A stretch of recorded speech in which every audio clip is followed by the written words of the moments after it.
નમસ્કાર દોસ્તો, સ્વાગત છે તમારું લિમિટલેસ લાઈફમાં, જ્યાં સપનાઓને મળે છે પાંખો અને જિંદગી પોતાની અસલી ઉડાન ભરે છે. દોસ્તો, આજે હું તમને એવી વાત કરવાની છું કે જે વાતને જો તમે ધ્યાનથી સમજી લીધી તો તમારી લાઈફમાં ઘણો મોટો બદલાવ આવશે. તમારી લાઈફનું મિરેકલ ટ્રાન્સફોર્મેશન થશે. અને એ વાત છે, ગોલ પર ફોકસ કરો, લોકો પર નહીં. આજના જીવનની એક કડવી સચ્ચાઈ, આપણી લાઈફની દિશા જો કોઈ નક્કી કરતું હોય તો એ લોકો છે. કેમ કે લોકો જે પ્રમાણે કહે છે એ પ્રમાણે આપણે અનુસરવાનું શરૂ કરી દઈએ છીએ અને એના કારણે આપણે આપણા ગોલને એચીવ નથી કરી શકતા. તો આજે આ વિડીયોના માધ્યમથી આપણે એ બધી વસ્તુઓ જાણવાના છીએ કે કઈ રીતે આપણે લોકોથી ડિસ્ટ્રેક્ટ થઈએ છીએ અને કેમ આપણે આપણા ગોલ એચીવ નથી કરી શકતા. અને વિડીયોના એન્ડ સુધી તમને એ જાણવા મળશે કે આપણે કઈ રીતે આપણા ગોલને એચીવ કરવા માટે આ બધી અવાજો સાંભળવી જોઈએ કે ઇગ્નોર કરવી જોઈએ, કઈ રીતે આપણે એમાંથી બહાર નીકળી અને આપણી લાઈફને સેટ કરી શકીએ છીએ, ગોલને સેટ કરી શકીએ છીએ. લોકો કેમ ડિસ્ટ્રેક્ટ કરે છે? લોકો આપણી જિંદગીમાં બે કામ કરે છે. એક તો આપણને આગળ લઈ જાય છે અથવા તો આપણને પાછળ ખેંચે છે, પાછળ ધકેલી દે છે. પણ મોટા ભાગના લોકો આપણને પાછું ખેંચવાનું જ કામ કરતા હોય છે, આગળ વધવા માટે પ્રેરણા નથી આપતા. અને શા માટે લોકો એવું કરતા હોય છે? તો તેમને આપણે આગળ વધીએ છીએ તેમાં તેમને પોતાની કમજોરી દેખાય છે, પોતાની ખામીઓ દેખાય છે. આપણે મહેનત કરીએ છીએ તો તેમને એમની આળસ યાદ આવે છે. આપણે બદલાવ લાવીએ છીએ તો એમને એમનો કમ્ફર્ટ ઝોન દેખાય છે. એમને થાય છે કે હું મારા કમ્ફર્ટ ઝોનમાં છું. એમનો કમ્ફર્ટ ઝોન એમને તૂટતો હોય એવું લાગે છે. પણ સાચી વાત તો એ છે કે દુનિયા આપણી ક્ષમતાઓથી નહીં પણ આપણા ડરથી જ આપણને જજ કરતી હોય છે. તમારી જિંદગી તમારી જવાબદારી છે. આપણે ઘણી વખત વિચારીએ છીએ કે લોકો વખાણ કરશે તો સારું લાગશે, તાલીઓ પાડશે અને મને પ્રોત્સાહન મળશે તો મને કામ કરવાનો ઉત્સાહ વધશે, હું મહેનત કરીશ. પણ યાદ રાખજો, તમારા લક્ષ્યને તમારાથી વધારે કોઈ સારી રીતે સમજી શકતું નથી. તમારી ફિલિંગ તમારા લક્ષ્ય સાથે જોડાયેલી છે. લોકો તમારી પરિસ્થિતિ નથી જાણતા, લોકો તમારા ગોલ નથી જાણતા, લોકોને તમારા સપનાની જાણ નથી હોતી, તમારા અંદરની આગની પણ એમને ખબર નથી હોતી. તો પછી તેમની વાતો એટલું બધું કેમ આપણે ધ્યાનમાં રાખીએ છીએ? એમની વાતોનું એટલું બધું વજન કેમ? એક જ વાત યાદ રાખો, સપોર્ટ મળે તો સારું, ન મળે તો પણ રસ્તો તો તમારો જ છે. તો પછી ડરવાની શું જરૂર છે? જીવનમાં આપણે હંમેશા કંઈક સારું કરવા જતા હોઈએ છીએ ત્યારે લોકોના સલાહ મશવરા રહેતા જ હોય છે. અને આપણે કશું જ ના કરતા હોય તો પણ લોકોના સલાહ મશવરા હોય છે. એમ જ બેસી રહ્યો છે, બેસી રહી છે, કશું કામ નથી કરતી, કાંઈ કામ ધંધો નથી. અને કામ ધંધો કરીએ તો કે કામ ધંધો કરે છે તો બહુ આમ છે તેમ છે. એટલે હંમેશા લોકોનું કામ કહેવાનું હોય છે, એના ઉપર આપણે ફોકસ કરવાની જરૂર નથી.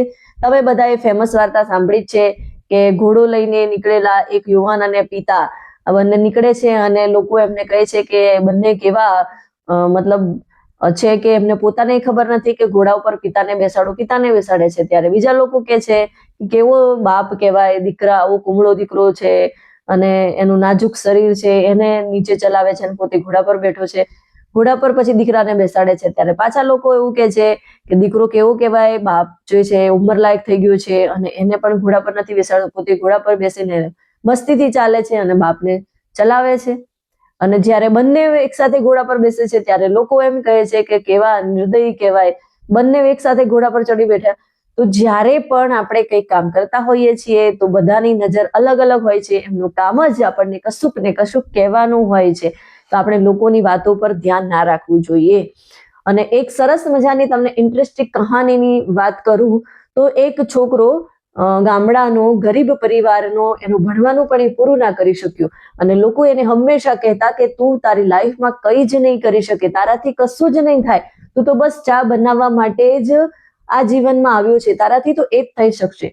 પણ એ છોકરાએ એ લોકોના અવાજને ક્યારેય ના સાંભળ્યું. એને એના ગોલ પર ફોકસ કર્યું અને એનો ગોલ હતો કે કંઈક મોટું કરવું છે, કંઈક કરી બતાવવું છે, દુનિયાને મારે કંઈક એવું આપવું છે અને દુનિયામાં મારે મારું નામ બનાવવું છે. એટલે જે છે સીમાઓ જે છે એ બહાર નથી હોતી, સીમાઓ આપણા દિમાગની અંદર હોય છે.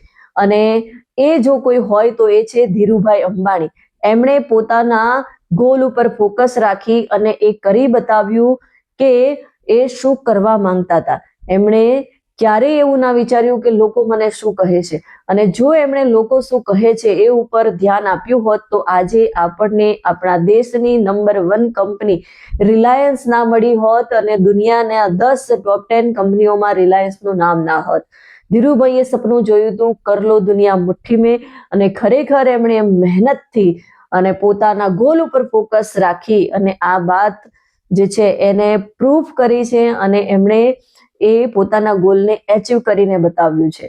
તો ખરેખર આપણે પણ આવું જ કરતા હોઈએ છીએ. જો એમણે બધી બાબતોને, લોકોની બાબતોને ધ્યાનમાં રાખી હોત તો એ આગળ ક્યારેય ના વધી શક્યા હોત, પણ એમણે એવું કર્યું કે એમણે પોતાના ગોલ ઉપર ફોકસ રાખ્યું, લોકોની વાતો પર નહીં. અને એ હંમેશા લોકોની વાતોને નહોતા સાંભળતા, એ હંમેશા અંદર ઇનર વોઇસનો અવાજ જે છે એ હંમેશા સાંભળતા હતા. અને એના કારણે આજે એમણે એક સારું એવું મુકામ હાસિલ કર્યું, અને દુનિયાની અંદર આપણા ભારત દેશને પણ એમને એક સારી એવી પ્રસિદ્ધિ અપાવી. હવે પ્રેક્ટિકલ વાત કરીએ. આપણે આપણા ગોલને એચીવ કરવું છે, લક્ષ્ય સુધી પહોંચવું છે, તો આપણે કેટલીક બાબતોનું ધ્યાન રાખવું જોઈએ. જેમ કે ગોલ લખવા જોઈએ. મગજમાં યાદ રાખવાથી એ ભૂલી જવાય છે, એ આપણે એચીવ નથી કરી શકતા, પણ લખેલા હશે તો આપણને યાદ રહેશે અને નિભાવતા પણ શીખીશું. અને રોજ 1 કલાક આપણે આપણા ગોલને આપવું જોઈએ. 24 કલાકમાંથી 1 કલાક આપણે આપણા ગોલ પર ફોકસ કરવું જોઈએ. પછી જુઓ 1 વર્ષના અંતે તમને શું મેજિક દેખાય છે. અને ત્રીજી બાબત, લોકો શું કહે છે એ વાળો જે વાયરસ છે એનાથી દૂર રહેવું. કેમ કે આ માઇન્ડનો એવો વાયરસ છે, મેન્ટલ વાયરસ છે, કે જે નીકળી જાય ને તો આપણા મગજમાંથી અડધી જે છે એ પ્રોબ્લેમ, અડધી મુશ્કેલી દૂર થઈ જાય છે. અને ઓછું બોલો, વધારે સાંભળો. શું કરો છો એ એનાઉન્સ કરવાની જરૂર નથી, પણ લોકોને કરીને બતાવો, જેથી ઓટોમેટિક એ લોકો બોલતા બંધ થઈ જાય. અને તમારા જેવા માઇન્ડસેટ વાળા લોકો સાથે રહો, એટલે કે સંઘ એવો રાખો કે જે તમને ગ્રોથ માટે વધારે પ્રોત્સાહિત કરે અને તમારી અંદર તમારા સપનાઓ સુધી પહોંચવાની હંમેશા આગ આપતા રહે. એટલે કે ફાયર જેવા લોકો સાથે રહો.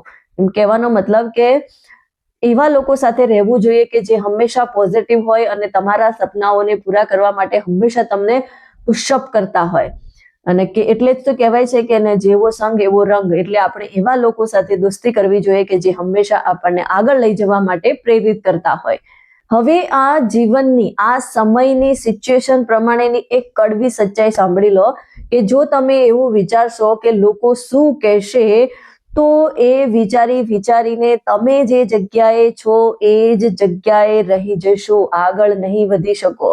જ્યારે તમે તૂટી જાઓ છો, ભાંગી જાઓ છો, નાસીપાસ થાવ છો, ત્યારે કોઈ રડતું નથી. જ્યારે તમે નીચે પડો છો ત્યારે કોઈ લોકો તાળી નથી પાડતા. તમારી જિંદગી છે, તમારું લક્ષ્ય છે, તમારે મહેનત કરવાની છે અને પરિણામ પણ તમારું છે. તો પછી વચ્ચે લોકો ક્યાંથી આવ્યા?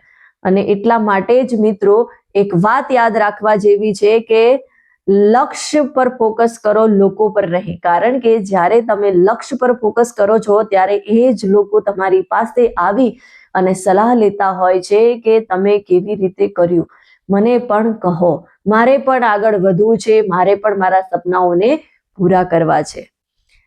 જો આ વિડીયો તમને ગમ્યો હોય, તમારા દિલને સ્પર્શી ગયો હોય તો લાઈક કરો, શેર કરો અને કમેન્ટમાં લખો, આઈ ચૂઝ માય ગોલ. અને તમારા લક્ષ્યથી મોટો કોઈ અવાજ નથી. ધન્યવાદ. મળીએ નવા વિડીયો સાથે. ત્યાં સુધી रुको मत, आगे बढ़ो और लिमिटलेस लाइफ का मतलब है बड़ा सोचो, बैकऑफ जियो.